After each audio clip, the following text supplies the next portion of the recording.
The element of ice is cold and unforgiving. Literally! Only in an equally frigid and unmerciful land can one understand its true potential. Like Grey Fullbuster, Ice Mage of the Fairy Tale Guild. And Esdeath, the Imperial General from Akame ga Kill. He's Wiz and I'm Boomstick. And it's our job to analyze their weapons, armor, and skills to find out who would win a death battle. In a land far, far away lies the kingdom of Fiori, a place filled with magic. But not everyone was living their best life in Magic Town. Grey Fullbuster was a child of the north, living among the frigid cold. Until an edgy-looking demon showed up and wiped out the whole place. Grey survived, though everyone else wasn't so lucky. But hey, at least he got adopted by a hot stripper. This was and she just so happened to be one of the greatest ice mages in the world. So Grey got to training. Who else is gonna take out that creepy demon for revenge and justice, right? And he needed to master ice magic to do it. Grey worked tirelessly and eventually became a master of ice make molding magic, essentially crafting weapons, tools, and other inanimate objects out of ice. Swords, shields, hammers, grappling hooks, stairs, clones of himself, anything he wants really. He can even whip out a friggin' ice bazooka. He also took after new mom and became a regular Chippendale himself. Yeah, he really never stopped doing that. But with powerful magic at his beck and call, Grey became reckless, desperate to prove himself and destroy the demon. Sadly, this carelessness would change his life for the worse one more time. He tried to take the demon out himself, but things didn't go so great, even with his shiny new powers. Whoa! Grey learned how to do all this cool ice magic by stripping?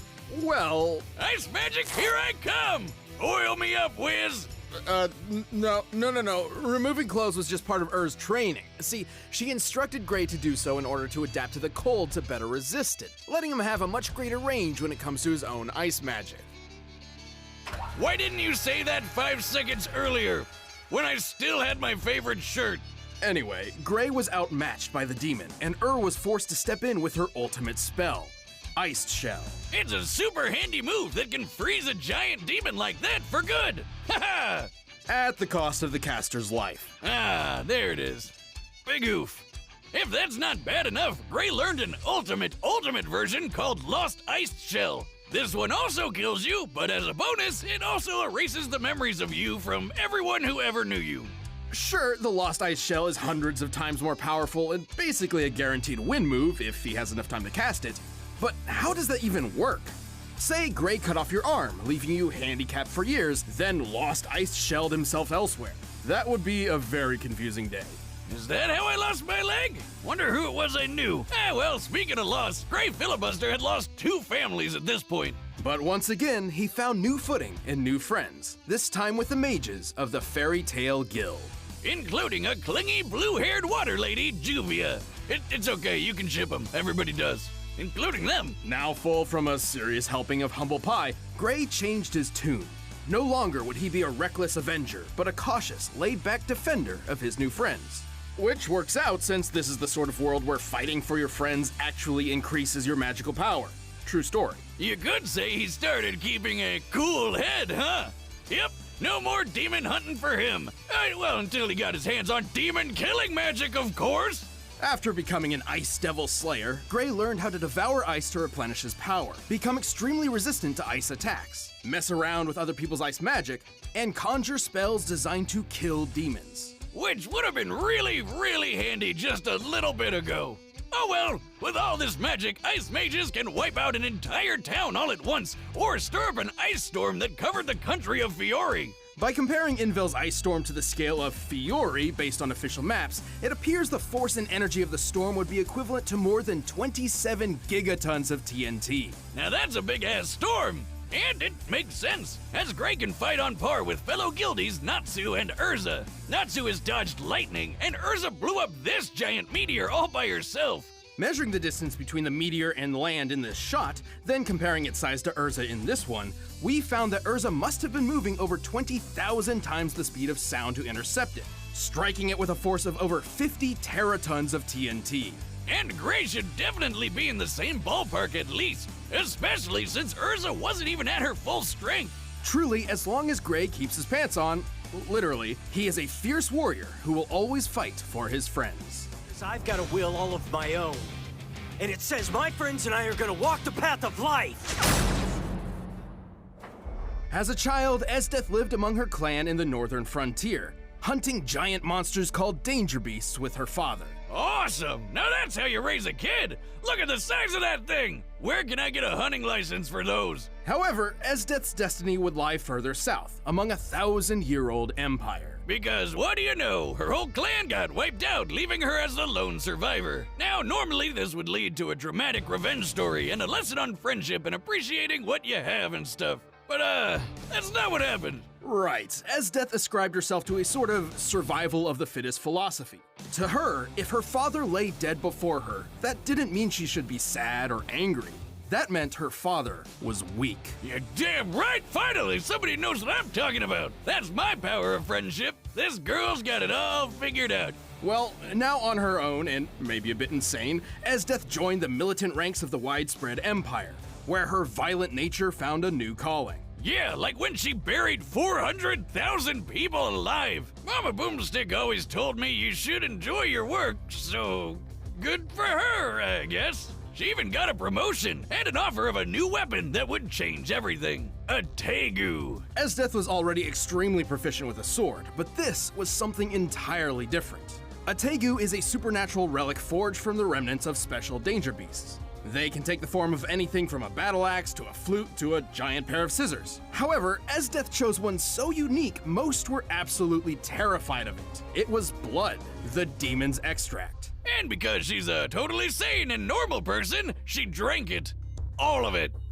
Okay. After surviving the side effects, you know, the usual headaches, nausea, maddening voices in her head telling her to kill everyone, Esdeath earned her reward. Ice magic, bitches! She can make and shape ice out of thin air. Weapons, shields, platforms, horses, frickin' meteors. You name it, she can make it. Plus, she can fly by holding herself in the air with ice, and once built an entire army of ice horse people. Look at them all! There's thousands of them! Well, it did take her a few days to make them all, implying she has a limit to her ability. Regardless, her enormous power is clear. She can even create a giant suit of armor around herself like some sort of icy mech.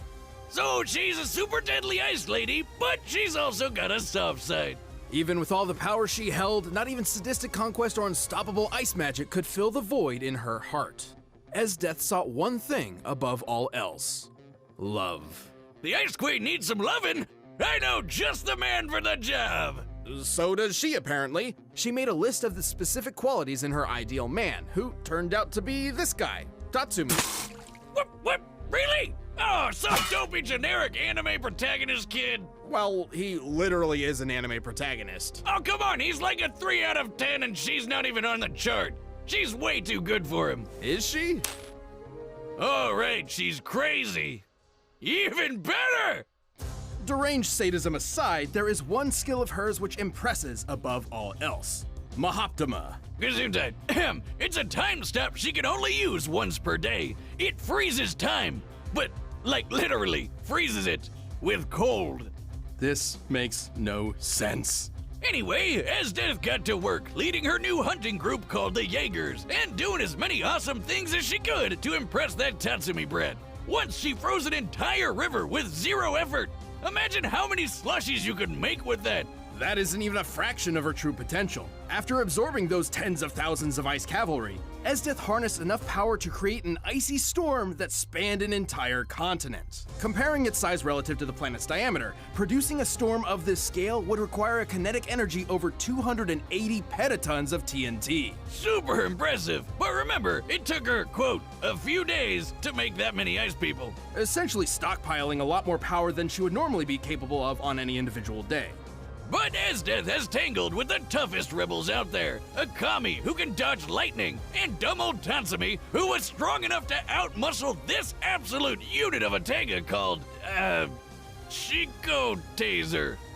What's up with all these made-up German words? Shikoteza, or the Primus Imperator, was powerful enough to create a massive crater outside the imperial capital. To make a crater of this size, the blast must have equaled over 900 teratons of TNT.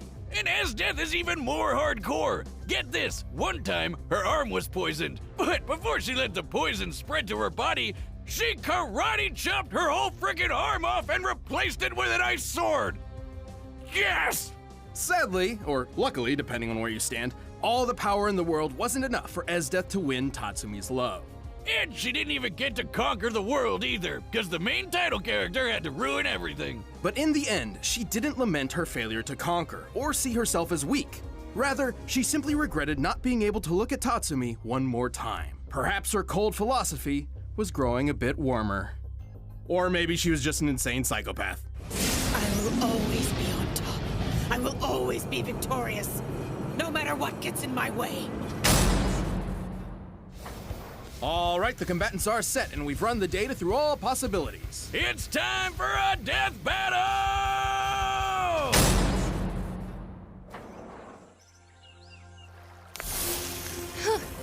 Such a paltry country is hardly worth conquering.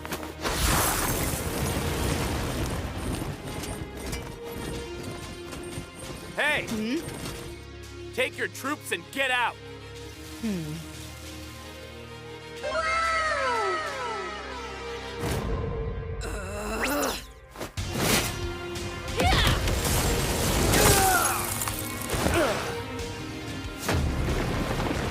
Oh, just what I needed.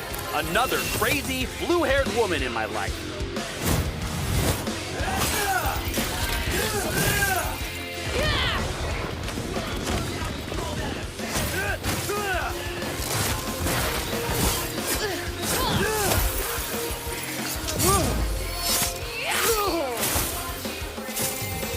You have no right to feel my boot against your face. Now, die for me! Ice make, crescent flame!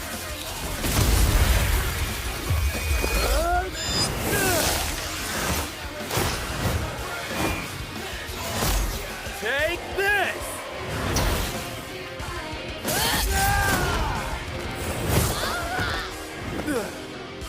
Ice cannon!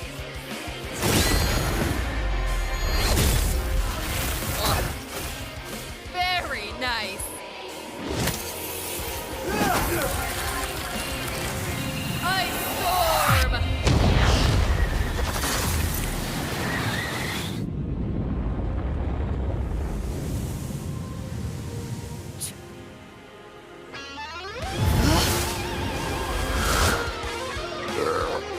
Thanks for the meal.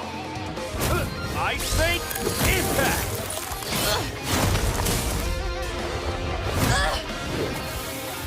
Ice Devil, Zero Longsword!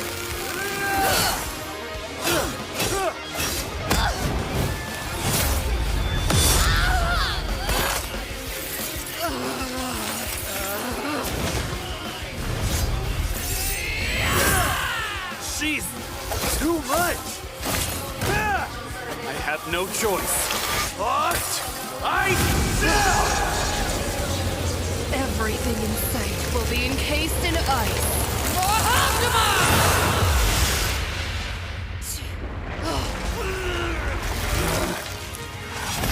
Freeze.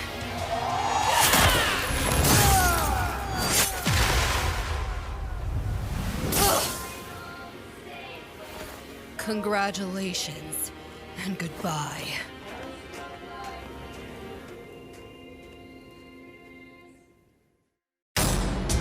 KO! This just in, male stripper found dead after a crazy night with a dominatrix gone wrong. More at 7. Let's get to this. This was certainly an interesting matchup, and both cryomancers held their own advantages. Oh yeah, Gray's awesome ice make powers meant he had a ton of versatility at his frosty fingertips. Like how he could eat ice to replenish his magic. She sure didn't see that one coming. Though being the tactician she is, Esdeath likely wouldn't fall for any of Gray's tricks more than once. Also, both were in the same range of speed by scaling to feats of dodging lightning. Yeah, but the Queen of Cold Kink definitely had more ice power up her sleeves. Just look at those storms. The one Gray scales to covered a country, while Esdeath's covered a whole continent. True, but we still had to deduce the exact nature and potential of her storm. Remember, Esdeath specifically claimed it took her a few days to make the ice cavalry she used as fuel for the storm. A few generally means 3 at minimum, so we can cut the yield of our previous calculation to 1/3. Lowballing this a bit, let's assume she used all of her power each day to make 1/3 of the total cavalry.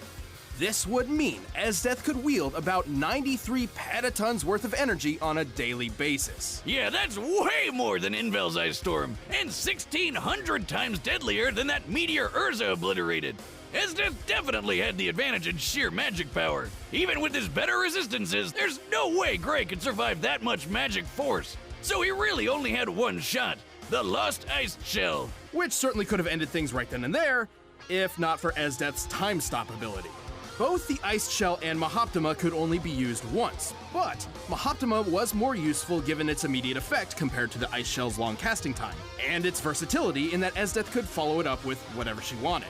Also, it doesn't kill her, so that's a plus. Sure. Technically, Gray's Ice Devil Slayer magic means he could probably resist the Mahoptopotamus a bit. But that brat Tatsumi had crazy good cold resistance too, and it didn't do him much good against the time freeze. Gray's speed and versatility meant he could hold his own, but Esdeath's awesome power, uniquely suited time freezing, and domineering perseverance saw her through this battle.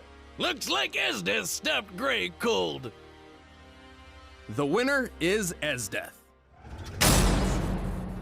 Hey, thanks for watching this episode of Death Battle. If you want the battle music for yourself, you can get it by clicking the link down below. And if you want to watch more stuff, check the boxes right over there.